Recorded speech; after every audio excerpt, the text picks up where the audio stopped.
Hello guys, WhatsApp, this is Shaon. Welcome to my another blog video. অনেকদিন পর আমি আপনাদের মাঝে একটি ডেইলি ব্লগ নিয়ে হাজির হয়েছি। তো এটা ছিল আমার অনেকদিন পরে বাড়ি যাওয়ার একটা দিন। সো অনেক খুশি লাগছিল, ভালো লাগছিল। তো হাঁটতে হাঁটতে আমি স্টেডিয়ামের সামনে দিয়ে রাস্তা দিয়ে হেঁটে যাচ্ছিলাম, কারণ গাড়িতে গেলে দেখছি 20 টাকা লাগবে। তো দুপুরবেলায় একটু হেঁটেই যাই, নাই 20 টাকা বাঁচাই। বোঝেনি তো, ম্যাচ লাইফটা যেমন হয় আর কি। তো তারপর চলে গেলাম, যে দেখি যে আল্লাহর ভাস্কর্য ওখানে অনেক সুন্দর লাগতেছে, সেখান থেকে একটা ভিডিও নিলাম। তারপরে ওখানে যে আমাদের যশোরের খেজুরের রসের যে একটা স্থির চিত্র রয়েছে, খুবই নান্দনিক, সেটা একটু ভিডিও নিলাম। হেঁটে এসে দেরি করে ফেলেছি, সো আর বেশি দেরি না করে উঠে পড়লাম একটা ইজি বাইকে। ইজি বাইকে করে 0 পয়েন্ট থেকে চলে আসলাম যশোর মণিহারে এসে পড়েছি খুব বিপদে। টিকিট নেওয়ার পরে দেখি গাড়িতে মাত্র 3-4 জন আছে।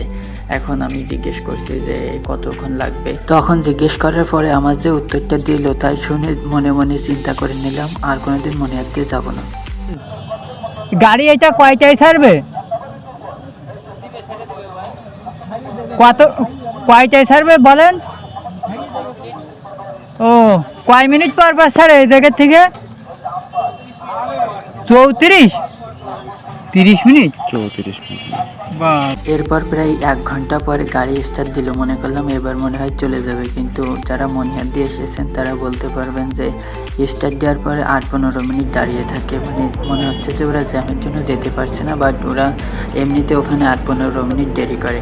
কিছুই করার নাই, টিকিট যেহেতু কেটে ফেলছি তাহলে এতে যাওয়াই লাগবে, না হলে ওই 40 টাকা লস হয়ে যাবে। তার জন্য বসেছিলাম, না হলে তখন আমি সিএনজিতে করে চলে যেতাম।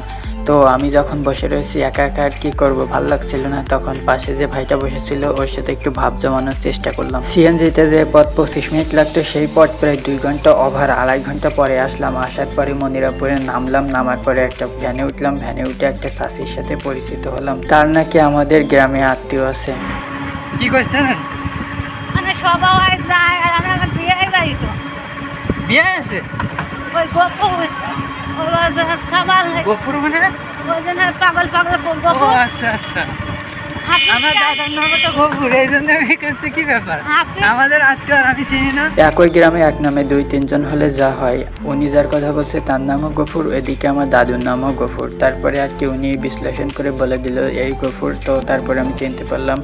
এরপর আমি মনিরামপুর টু আমাদের রোডে মানে যাওয়া শুরু করলাম। যেতে যেতে দেখি এক জায়গায় ওয়াজ মাহফিল হচ্ছে, সেখানে খুব বড় আয়োজন। সেখানে আমাদের দক্ষিণবঙ্গের শ্রেষ্ঠ যে শিল্পী আছে রোকনুজ্জামান, তার গজল বাজছিল। আস্তে আস্তে যখন আমি আমাদের গ্রামের ওই প্রকৃতি দেখছিলাম, তখন মনে হচ্ছিল এই তো আমি আমার বাড়ি চলে আসছি। এলাকার আশেপাশটা দেখে, মানে নিজের গ্রাম বা নিজের এলাকাটা দেখে যে অন্যরকম একটা অনুভূতি, যারা শহরে থাকে বা যারা তাদের এলাকার বাইরে থাকে তারাই আর কি এইটা উপভোগ করবে। এরপরে আস্তে আস্তে একেবারে যখন বাড়ির কাছে চলে আসলাম, তখন মানে আরও বেশি ভালো লাগছিল। মনে হচ্ছিলো এই তো আমি আমার এলাকায় যেখানে ঘোরাফেরা করি, সারাদিন খেলাধুলা করতাম, যেখানে এসে আর কি আড্ডা দিতাম, সেই জায়গাগুলো দেখছিলাম একদম বাড়ির কাছে।